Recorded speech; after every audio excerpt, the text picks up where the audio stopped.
면접의 답변들을 여러분들이 준비를 하시잖아요.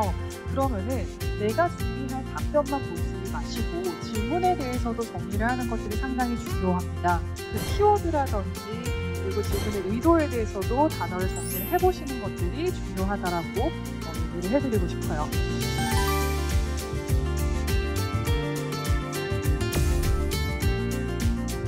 본인의 열정이라든지 적극성, 이 친구는 뭘 작은 거를 시켜도 굉장히 열심히 소화할 친구이다 라는 그 메시지가 전달될 수 있잖아요.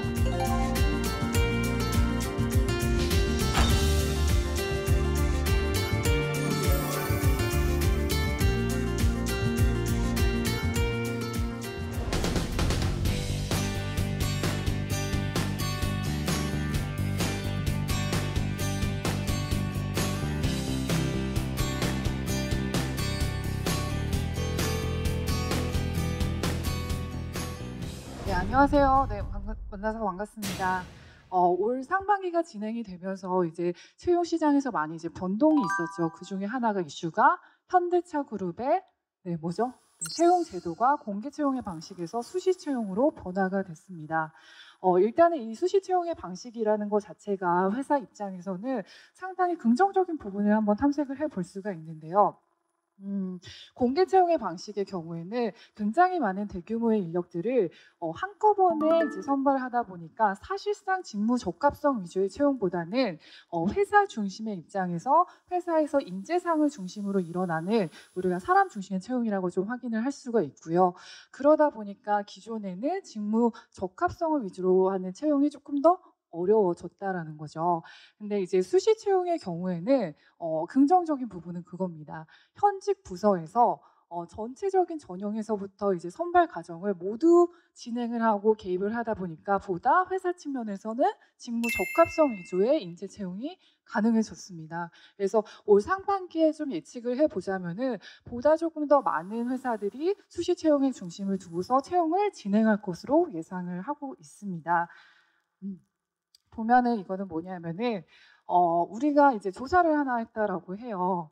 네, 보면은 취업 포털 사이트에서 사람인에서 조사를 했다고 하는데 기업 255개사를 상대로 해서 조사를 했습니다. 면접을 진행하는 과정 중에서 가장 평가 요소 1순위로 두는 것이 무엇이냐라고 했었을 때 1순위가 직무에 대한 수행 능력을 최선으로 보겠다가 43.9%로 가장 높았습니다.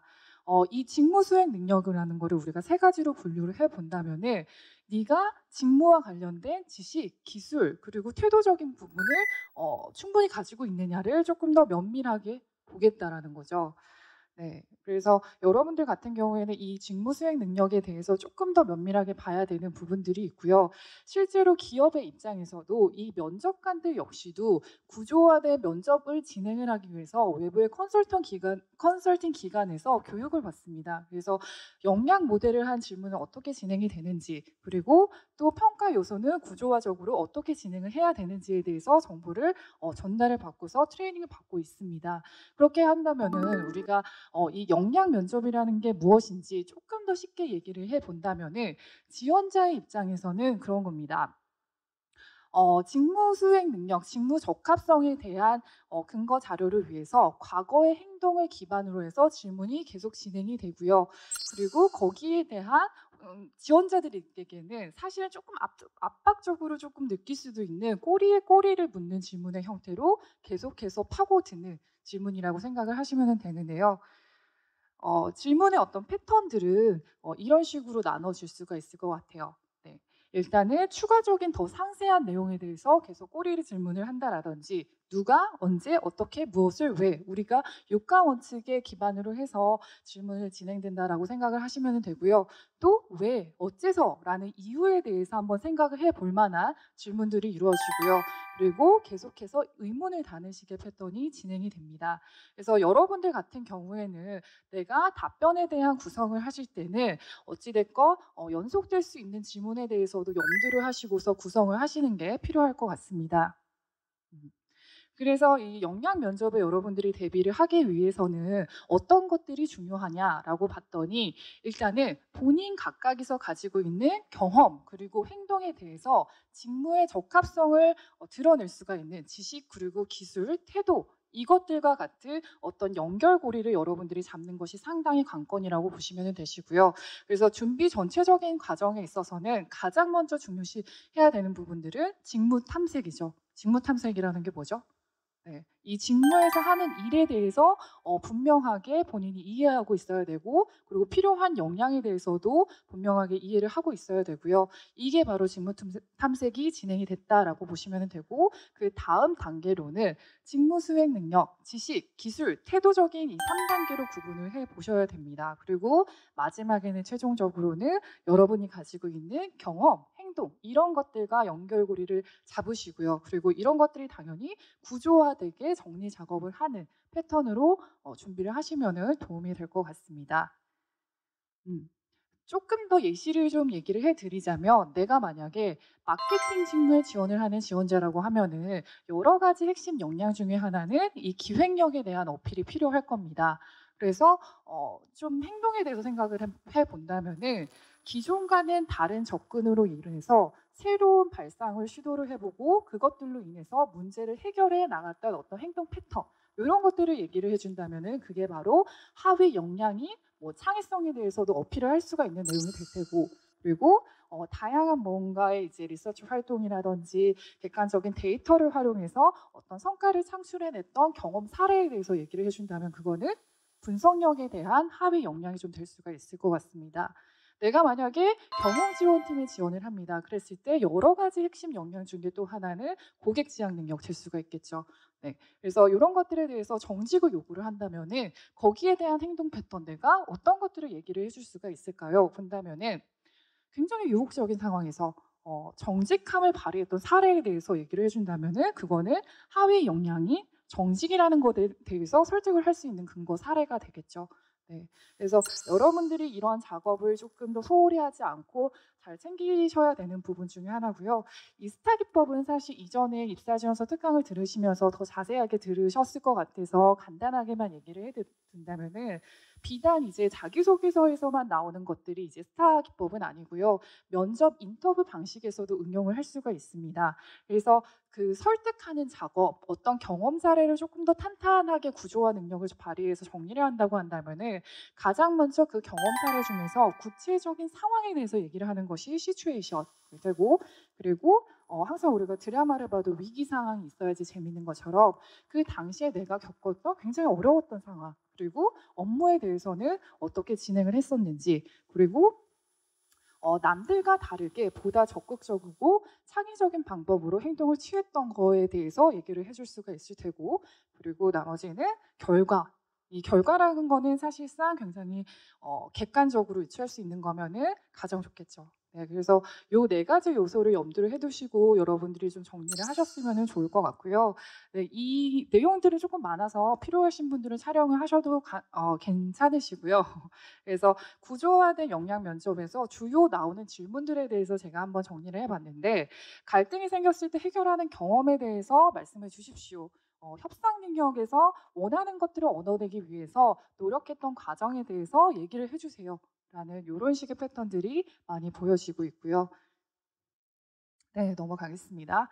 여러분들이 면접을 이제 준비를 하기 이전에 정말 가장 기본적으로, 그리고 또 가장 중요하다라고도 이제 생각되는 질문들을 10가지 정도 정리를 해봤는데, 반드시 하셔야 되는 거는 1번 자기소개서, 그리고 마지막으로 하고 싶은 말 또는 궁금한 사항 있으신가요? 라는 것들을 굉장히 무게감이 없어 보이기도 하지만 실제로도 굉장히 빈출되는 사항 중에 하나이기 때문에 이런 것들 좀 정리를 잘 해주시기 바라겠습니다. 정리를 답변 부분에서 한번 해보면요. 여러분들도 이제 좀 머릿속으로 정리하시면서 들으면 될 것 같은데, 역량 면접이라는 거는요. 근거 행동에 대해서 제시를 해야 되기 때문에 근거 행동, 그리고 중요한 거는 이 경험 사례에 대해서 조금 설득력을 높일 수 있는 구조화된 방법을 적용을 해서 정리를 하는 것들이 필요할 것 같습니다. 두 번째 보면요. 꼬리 질문까지 항상 연속해서 나올 수 있는 질문들 생각해서 답변을 구성하는 것들이 상당히 중요하다 보이고요. 세 번째를 여러분들이 조금 잘 보셨으면 하는 부분인데, 제가 방금 그 스타기법에 대해서 얘기를 해 드렸으나 그거는 어떻게 보면은 사실 잘못 표현이 되면은 굉장히 면접 트레이닝을 많이 받고 왔구나 혹은 굉장히 기계적인 답변이 될 수가 있기 때문에 그 스타기법을 주요하게 구성을 하실 때 그 사이사이에 전달하는 방식에서 본인이 가지고 있는 감정이나 혹은 생각들에 대해서 중간중간에 표현을 해 주신다면 조금 더 진정성 면에서 표현을 해 주실 수 있을 거라고 생각을 합니다. 네 번째 보면은 항상 뭐 자소서도 그렇고 답변도 그렇고 두 가지씩 시간이 굉장히 제한적이기 때문에 이 범위에서 표현을 하기 위해서는 두 가지씩 언어를 사용해야 한다라는 것이 필요하고요. 다섯 번째도 조금 기억을 해 주셨으면 좋을 것 같은데 면접을 진행을 하실 때는 여러분들이 회사에서 보여주고 싶어 하는 캐릭터에 대해서 분명하게 목표를 설정을 하셔야 되고 그리고 그 목표에 부합하는 핵심적인 답변들을 한 세 가지 정도 준비를 하시고 면접의 전체적인 방향을 여러분들이 질문을 받을 수 있도록 유도를 하시는 작업이 필요합니다. 그래서 요 다섯 가지 부분들을 여러분들이 잘 기억을 하셔서 면접 답변을 좀 정리를 하셨으면 좋을 것 같고요. 더 챙겨야 되는 부분에 대해서 여러분들 얘기를 해드리면은 일단 면접의 답변들을 여러분들이 준비를 하시잖아요. 그러면은 내가 준비할 답변만 보지 마시고 질문에 대해서도 정리를 하는 것들이 상당히 중요합니다. 그래서 기출 질문도 인터넷에 사실상 되게 많아요. 정보를 못 구해가지고 못 하시는 분들은 없다라고 생각을 하고요. 그래서 아까 전달해드린 기본적인 어떤 기출 문제에 대해서 정리를 하셔야 되고 그거 이외에서도 기출 문제를 보고서 그 질문이 하는 의도에 대해서도 명확하게 여러분들이 파악을 하시고 계셔야 됩니다. 퀴즈 한번 내볼게요. 이 첫 번째 질문을 보시면은 당신이 성공할 수 있었던 가장 큰 요인에 대해서 한번 얘기를 해보세요라는 것들은 이 면접관이 어떠한 의도로 질문을 했을까요? 강점에 대해서 한번 볼까요? 네, 맞아요. 지원자의 강점에 대해서 파악하려는 의도가 있는 질문이었고요. 두 번째로 보면은 목표를 달성하는 과정에서는 걸림돌이 있다면은 이거는 어떠한 것들이 있는가라는 것들을 네, 문제에 대해서 인식할 수 있는 부분들을 지원자가 보유하고 있느냐 이런 것들에 대한 것들이 있고요. 세 번째 보면 이거 어렵지 않죠. 문제를 해결하는 과정에서 소통은 당시에 어떤 식으로 진행을 하셨습니까? 이거는 의도가 뭐예요? 네, 의사소통이잖아요. 그래서 여러분 준비를 하실 때는 기출문제 옆에 제가 슬라이드에 넣은 것처럼 그 키워드라든지 그리고 질문의 의도에 대해서도 단어를 정리를 해보시는 것들이 중요하다라고 얘기를 해드리고 싶어요. 그리고 이제 또 앞에 보면은 제가 이력서를 준비를 했는데 이력서 분석하는 거 되게 중요하고요. 자기가 제출한 자기소개서의 내용을 분석하는 작업이 인성 면접을 대비해서는 상당히 중요합니다. 화면을 보시면은 여러 가지 지원자에 대해서 파악할 수 있는 요소들이 있어요. 그랬을 때 여러분들이 이 이력서를 보시고서 한번 내가 면접관이라면은 어떤 질문을 할까, 질문을 받을 수 있을까 생각해 보신다면 뭐가 있을까요? 전공이요. 그쵸. 전공에 대해서 좀 얘기가 나올 수도 있고 또 뭐가 있을까요? 네? 학업 수행 능력, 예, 전곡을 찌를 수도 있죠. 내가 만약에 학업적인 부분이 굉장히 취약하다면은 거기에 대해서 질문을 받으실 수도 있고, 그래서 응시 부문에서는 이런 것들이 있어요. 정확하게 하고자 하는 일에 대해서 얘기를 해봐라. 그리고 1지망하고 2지망이 구분이 되어 있을 경우에는 이런 질문 있죠. 만약에 저희가 상황이 안 돼서 여건이 안 돼서 1지망으로 배치가 될 수 없다면 2지망에 대해서는 어떻게 생각하시나요? 질문 받으실 수 있겠죠. 그리고 연봉에 대해서 협의하는 과정에 대한 질문이 나가실 수도 있고요. 어, 근무지에 대한 것도 은근히 많이 진행이 되는 그 질문 중에 하나인데 거주지에 대해서 너무 거리가 멀다 회사와 여기에 대해서 어떻게 생각하느냐에 대한 질문 유출을 할 수가 있을 것 같고요. 이렇게까지는 요새는 질문이 나오지는 않을 것 같은데 사진에 대해서도 뭐 언급이 될 수가 있을 것 같고요. 지금 얘기를 해주신 것처럼 뭐 학점에 대한 질문 그리고 편입에 대한 질문들 그리고 복수 전공에 대한 것들 나오실 수 있을 것 같아요. 네. 사실은 이 부분이 제일 관심이 많겠죠. 경력에 대한 것들. 그래서 구직자분들이 본인이 경험이라든지 경력에 대해서 얘기할 수 있는 것들, 직무에 대해 적합성을 얘기할 수 있는 것들이 무엇이 있는지에 대해서 했던 일들을 상세하게 정리를 하는 것들이 필요할 것 같고요. 네. 그리고 이제 영어를 구사할 수 있는 능력에 대해서 묻는 질문들이 있을 수가 있을 것 같아요. 취미, 특기 여기에 대해서도 물어볼 수 있어요. 근데 이거 왜 묻는 걸까요? 취미, 특기. 직무와의 연관성이요? 그렇게까지 심각하게 사실은 면접관님께서는 질문을 하지 않으셨을 거라고 생각을 하고요. 사실은 이제 뭐 아이스 브레이킹 식으로 이제 조금 유도를 하시는 질문일 수도 있고, 정말 조금 제가 센스 있다라고 봤던 지원자는, 그 친구 같은 경우에는 이제 D 대학교의 여대생 친구였었는데, 그 친구가 제조업에 지원을 했었어요. 그래서 면접을 보러 갔었는데 취미 사항을 보시고서 되게 관심을 가서 하는 거예요, 학생한테. 근데 그 취미 사항이 주류를 이제 만드는 거, 본인이 뭐 천연 이제 주류를 만드는 것들을 이제 발효해 가지고 그거를 썼더니 제조업에 계신 그 면접관 분들이 굉장히 호응을 많이 해 주셨던 기억이 나고, 그리고 그것 때문은 아니지만 되게 화기애애한 분위기에서 면접을 진행을 했던 학생의 얘기가 갑자기 생각이 나네요. 네, 그것처럼 내가 만약에 면접에서 이거에 대한 이제 관심을 받을 수 있고 흥이 나서 얘기할 수 있으면은 크게 뭐 의미 부여하진 않으셔도 되는 부분이 취미나 이제 특기에 대한 이제 문항입니다. 그래서 그런 것도 유의를 해주시면 될 것 같고요. 뭐 가족 관계에 대한 부분은 사실상 최근에는 많이 이 칸이 없어졌다라고 보시면 될 것 같고요. 그 대신 이제 자격 사항에 대해서, 자격증에 대해서 많이 이제 궁금증을 표현을 하시는 분들도 있으시겠죠. 그래서 어떠한 내용으로 이제 이 자격 과정이 진행이 됐었는지 교육 내용에 대해서도 본인들이 숙지를 하고 계셔야 될 것 같습니다. 자기소개, 일본 자기소개에 대해서 좀 얘기를 해드리면은 여러분들 패턴은 되게 많아요. 예전처럼 뭐 일본 자기소개라고 해서 첫 번째 저의 강점은 무엇입니다. 두 번째로는 뭐가 있고요. 세 번째로는 뭐가 있습니다. 꼭 그런 고정적인 패턴이 아니어도 되고요.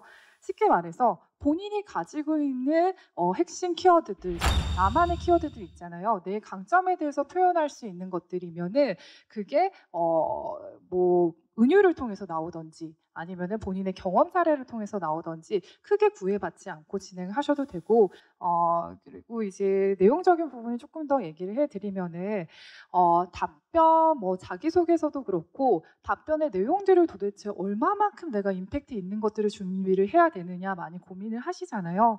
사실 대학생 수준에서 요구하는 그 경력들이라는 것들이 되게 대단하고 사실 그런 것들이 아니어도 돼요. 그래서 뭐 의류 판매했던 경험이라든지 연극 동아리 뭐 이런 것도 상관없거든요. 가령 보면은 연극 동아리 했던 거를 좀 생각을 해본다면은 내가 비전공자였어요. 근데 어느 순간 연극을 정말 해보고 싶다라는 약간 포부 안에 연극 동아리에 가입을 했다. 그 속에서 너무너무 잘하고 싶어가지고 안 되는 연기를 사람들이 이렇게 막 친하게 이렇게 섭외를 해서 연습도 열심히 했지만 내가 일단은 캐릭터 분석을 정말 많이 연습을 했다. 대본을 가지고서 그 인물을 어떤 생각을 할까 그거를 경험하기 위해서 내가 캐릭터에 빠져가지고 뭐 이렇게 살아보는 아르바이트도 해보고 뭐 여러 가지 활동을 했는데 그러다 보니까 내가 정말 이 캐릭터에 대해서 정말 이해도가 높아지더라.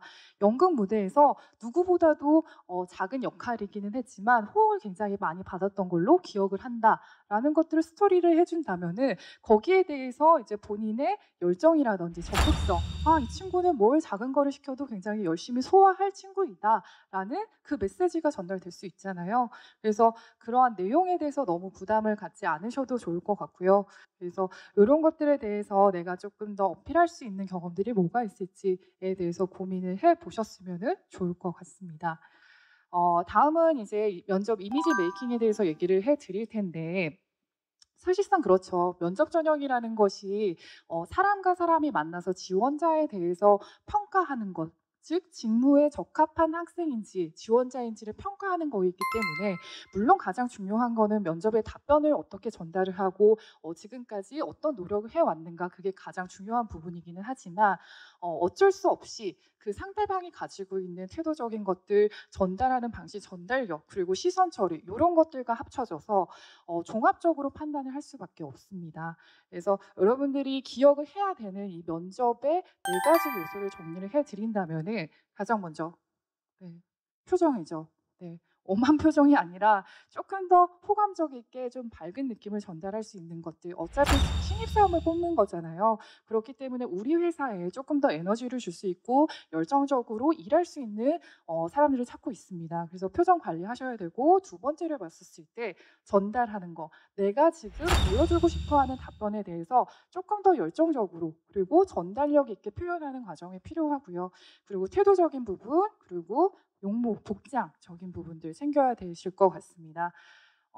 여러분들 뭐 연애를 근로하시지 않으시는 것처럼 면접도 똑같습니다. 그래서 항상 이제 뭐 혼자만 준비해야지 약간 부끄럽고 그러신 분들이 이제 혼자 준비를 많이 하시는데 사실상 사람하고 계속 대화를 하고서 이끌어 가야 되는 부분이기 때문에 여러분들이 면접을 잘 볼 수 있는 방법은 훈련하고 연습하고 준비하고 그렇게 되면은 자신감을 보여줄 수밖에 없습니다. 네, 그래서 요 4가지를 여러분들이 기억을 하시면은 될 것 같고요. 앞에 화면을 보시면은 이 남성과 여성의 사진을 제가 2장을 이제 준비해 봤는데 이분들이요. 표정을 보면은 공통점이 있습니다. 뭐가 있을까요? 네. 눈꼬리가 살짝 처졌고요. 그리고 입꼬리가 살짝 올라갔습니다. 이 두 분의 첫인상이 한국의 인사 담당자들이 봤을 때 평균적으로 호감을 느끼는 얼굴 표정을 갖고 있다라고 합니다. 표정은요 굉장히 많은 근육으로 이루어졌기 때문에 활용을 안 하면요 금방 굳어져 버려요. 근데 여러분들 생각해 보시면 면접 그 상황 자체가 굉장히 압박적이고 분위기가 굉장히 엄숙하기 때문에 원래 잘 미소를 짓던 학생들도 경직되는 표정들을 굉장히 많이 확인을 하게 됩니다. 그래서 요거를 항상 염두를 해 두시면서 여러분들 표정 관리하셔야 되시고요. 요거는 집에 가서 몰래 해 보시라고 제가 몇 가지 팁을 얘기를 해 드릴 건데 집에 가셔 가지고 거울을 보세요.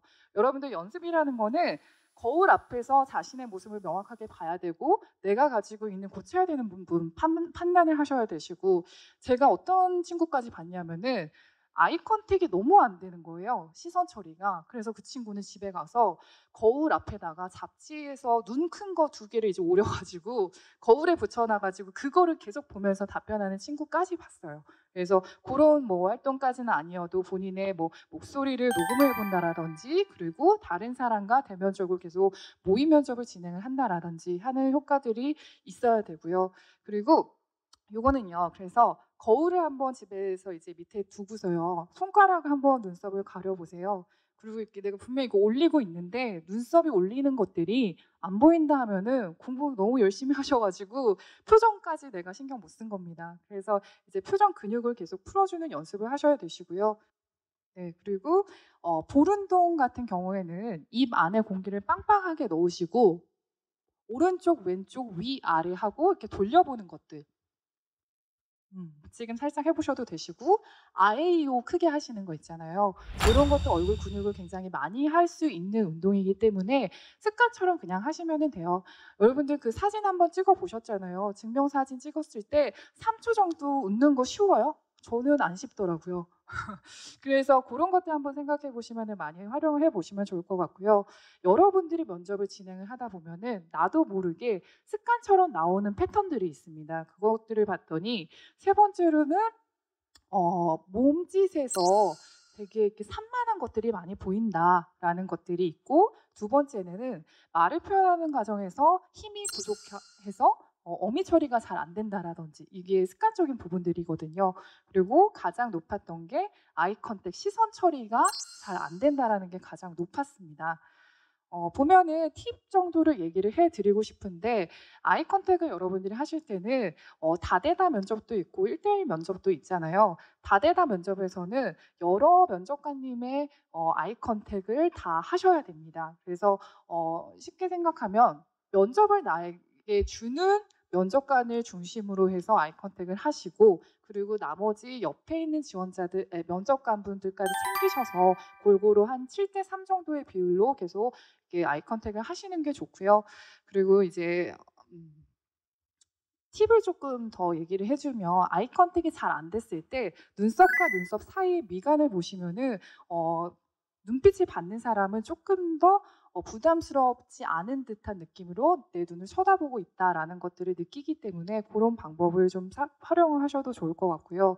또 습관 중에 하나가 사람의 눈을 잘 못 마주치면 대신에 허공을 보거나 아니면 아래에 이제 아이 컨택을 하게 되는데 그런 것들은 사실상 되게 주의가 산만해 보이고 자신감이 없어 보인다라는 거죠. 네, 그래서 요 시선 처리도 잘 신경을 쓰셔야 될 것 같고 특히나 여기에서는 여성분들이 많이 없기는 하는데 여성분들 같은 경우에는 말에 약간 힘이 없어서 다소 학생 같은 말투가 너무 느껴져서 신뢰를 주기가 어려운 스피치를 하고 있다라든지 그것에 대한 이유는 소리가 배심을 통해서 이렇게 끌어올려서 나오는 것들이 아니라 목이나 아니면 코를 통해서 소리가 가볍게 나오기 때문에 전달력이 떨어진다고 보시면 되고 그리고 어미 처리가 잘 안 되는 분들이 여성분들이 상당히 많으세요. 남성분들 같은 경우에는 단아까 활용을 잘 하시죠. 군대를 다녀오신 분들 때문에. 그래서 이런 것들도 문장을 표현하는 과정에서도 요조체와 단아까의 비율을 단아까를 한 7 정도 그리고 요조체를 한 3 정도의 비율로 구사를 하시면은 자연스러우면서 신뢰감을 줄 수 있는 언어를 이제 사용을 하실 수가 있을 것 같고요. 2번은 상당히 많죠. 뭐 남성, 여성 구분을 할 거 없이 굉장히 준비한 듯하거나 책 읽는 듯하거나 이런 분들이 많으실 텐데 그거에 대한 이유는요, 여러분들 말의 리듬감이 없어서예요. 그냥 어조라든지 아니면 강약이라든지 단어를 그냥 딱딱딱딱 끊어서 표현을 하다 보니까 답변을 준비하기는 해야 되는데 했는데 그래서 이것들이 전달하는 과정 중에서 상당히 딱딱하고 어색하다라는 거죠. 그래서 답변을 준비하지 말라라는 거는 절대 아닙니다. 답변 준비 꼭 하셔야 되는데 면접을 준비하는 과정 중에서 여러분들이 속으로만 그냥 이거 이렇게 어디 쳐가지고 이렇게 정리한 다음에 그냥 읽지 마시고 굉장히 큰 목소리로 굉장히 선명한 말투로 말을 전달하면서 계속 꺼내내셔야 돼요. 네. 그래서 6번하고도 연결이 되는 맥락인데 그냥 평상시에 말을 잘하고 크기에 대해서 별로 뭐 스트레스도 없는 사람이라도 면접 상황에 들어가면은 공간도 커지고 압박스러운 상황 때문에 목소리가 굉장히 작게 들릴 확률이 있습니다. 그래서 평소에는 연습을 하실 때는 보다 큰 목소리로 준비를 하시면은 될 것 같아요. 여기 인사하는 자세인데 각도가 조금 느끼시기 편하시라고 이렇게 3가지를 버전을 했는데 첫 번째 사진이 이제 목례라고 해서 살짝 한 10도 정도가 요 정도로 생각하시면 되고 그 다음에는 30도, 그 다음에는 45도 정도로 생각을 하시면 될 것 같아요. 네. 그래서 앉는 자세까지 조금 얘기를 해드리면요. 앉는 자세는 여러분들 인사말 요것도 얘기를 해드리고 싶은데 면접관님께서 앉으라는 신호 없이 신호를 하시면은 그냥 앉으시기보다는 뭘 챙겨야 되시죠? 네, 인사말 긴장하시면 이제 놓치시게 되기 때문에 감사합니다 인사하시고서 앉으시면 되고요. 똑같습니다. 이 앉은 자세 역시도 이제 남성분들 같은 경우에는 어깨 넓이 기준으로 해서 벌려주시면 되시고 그 계란 하나 진 손을 무릎 위에 올려주시면 될 것 같습니다. 시선을 정면으로 봐주시면 될 것 같고 문제는 뭐냐 하면 여러분 면접이 한 몇 분 정도 진행이 돼요? 보통? 네. 뭐 30분 정도 진행이 되잖아요. 근데 이게 적응이 안 되다 보면은 계속 시간이 흘러갈수록 허리는 굽게 되고 평상시식 습관이 계속 보이게 되거든요. 그래서 이런 것들 끝까지 긴장감을 놓치지 않으시는 것이 중요하고 여성분들 같은 경우에는 다리의 경우에는 붙여 주시는 거 그리고 사선으로 떨어뜨리거나 아니면은 일자로 그냥 내리게 이제 90도를 유지하셔도 상관없습니다. 그래서 자세 한번 체크를 해 주시고 복장적인 부분들 얘기를 해 드리면은 헤어스타일 같은 경우에는 가능하시면은 이마를 남성분들 같은 경우에 보여주시는 게 상당히 좋습니다. 특히나 금융권 같은 경우에는 조금 더 시원시원하고 신뢰적인 느낌을 전달할 수가 있기 때문에 그거 챙겨주시고 내 인상을 봤을 때 너무 딱딱해 보이는 부분이라든지 강해 보이는 느낌이 있었을 때는 컬러 같은 경우에는 다크 브라운까지는 가능하기 때문에 이런 염색도 미리미리 준비를 하셔도 좋을 것 같고요. 액세서리 같은 경우에는 너무 고가의 시계를 주의하셔야 되시고 뭐 반지나 이런 것들을 챙기시지 않을 걸로 분명히 알고 있습니다. 그래서 이런 것도 주의하셔야 되고 의상 같은 경우에는 뒷부분에서 제가 다시 한번 얘기를 해 드릴 거고요. 양말 같은 경우에는 이제 길이감이 짧은 것들을 은근히 신고 오세요. 그래서 양말이 이제 발목 위까지 올라오는 것들, 그리고 컬러감 같은 경우에도 바지 색감과 동일하게 맞추는 것들이 필요할 것 같고요. 그리고 남성분들은 손톱을 놓치시는 분들을 꽤 봐요. 그래서 손톱 길이감 신경 쓰셔 가지고 요것도 챙겨 주시기 바라겠고요. 그래서 이제 수트 부분을 조금 더 얘기를 해 드리면은 그 수트를 선택을 하실 때 어깨가 포인트예요. 이게 너무 커져 가지고 약간 너무 어색해 보이거나 아니면은 너무 쪼여 가지고 답답해 보이거나 쪼인다라는 거는 등이라든지 겨드랑이라든지 아니면 옆에 보면은 주름이 되게 많이 져요. 그거는 약간 사이즈가 작다라는 거거든요. 그래서 고거 한번 주의를 해 주시면은 될 것 같고, 수트 볼이라고 합니다. 약간 품을 측정하기 위해서는 주먹 하나를 이제 요 사이에 수트 사이에 한번 넣어 보시면은 하나 정도 사이즈가 가장 좋습니다. 그래서 고거 한번 신경 써 주시고, 소매의 길이 같은 경우에는 여기 손목에 관절 있잖아요. 그 부분까지 끊어 주시고 안에 있는 셔츠가 한 1.5cm에서 2cm 정도가 오히려 소매 밖으로 나와야 됩니다. 그래서 고거 유의해 주시면 될 것 같고, 재킷의 경우에는 요새는 짧게 되게 많이 나오더라고요. 근데 그런 것들을 조금 보수적인 곳에서는 선호하지 않기 때문에 적어도 이제 엉덩이 반 정도를 가질 수 있는 길이감을 유지를 해 주셔야 되고요. 그리고 바지의 품 같은 경우에는 뒤로 내가 당겼을 때 1.5cm 정도 여유가 있으시는 게 가장 좋습니다. 그리고 이제 넥타이의 길이 같은 경우에는 너무 짧지 않게 허리띠를 기준으로 해서 한 요 정도로 생각해 주시면 될 것 같고, 단추 같은 경우에는 투 버튼을 위에다 하나만 잠궈 주시면 됩니다. 뒤에 가면은 이제 여성 복장 부분들이 있는데요. 헤어스타일은 뒤에서 조금 더 얘기를 해 드리고요. 액세서리 같은 경우에는 하지 않으시는 게 좋아요. 그래서 정말 내가 너무 하고 싶다라고 하면은 폭이 한 1cm 이내의 것들만 사용을 해 주시면 될 것 같고, 향수는 뭐 여성이든지 남성이든지 구분하지 마시고 사실상 사용하지 않는 것들이 훨씬 더 좋아요. 개인의 취향이 너무 강한 아이템이기 때문에 이런 것들을 조금 더 주의를 해 주셨으면 좋을 것 같고요. 의상 같은 경우 스커트의 길이감은 무릎 사이즈에 맞추시면 좋습니다. 그래서 너무 짧지 않은 그러한 스커트를 선택을 해 주시면 될 것 같고, 스타킹 같은 경우에는 추워도 스킨톤의 컬러의 스타킹을 착용을 해 주셔야 되시고요. 여름에도 반드시 착용을 해 주셔야 됩니다. 그리고 손톱 같은 경우 동일하게 너무 진한 색상의 네일 컬러 주의해 주셔야 되고요. 아예 하지 않으시거나 아니면 투명 정도의 이제 매니큐어만 사용을 하시면 될 것 같습니다. 헤어스타일 같은 경우는 요 정도로 생각을 하시면 될 것 같아요. 그래서 뭐 금융권이라든지 아니면은 서비스업 같은 경우에는 올림머리 하시면 되고, 이게 정 자신이 없으면은 요새는 이제 메이크업 샵이라든지 헤어샵이라든지 잘 되어 있으니까 그런 것들 이용하셔도 좋을 것 같고요.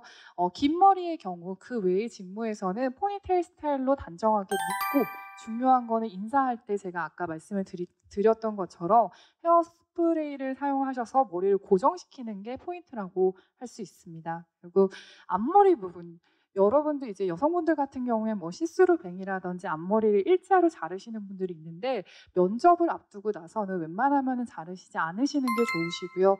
그리고 있다라고 하면은 그냥 너무 앞으로 내리는 것보다는 옆으로 쓸려서 옆으로 넘겨주시는 것이 훨씬 더 좋습니다. 네. 그렇게 하시고 이제 면접 의상 같은 경우에는 여러분들 대여를 받으시는 게 더 좋으실 것 같아요. 그래서 이 의상 같은 경우에는 뭐 고가의 의상을 선택하시는 것보다 서울시 일자리 포털 사이트에 가면은 대여가 가능합니다. 그래서 면접 의상뿐만이 아니라 여러분들이 뭐 메이크업이라든지 사진 촬영이라든지 이런 것들도 충분히 대여가 가능하고요. 그렇기 때문에 이 사이트에 활용해 보시면 좋을 것 같습니다.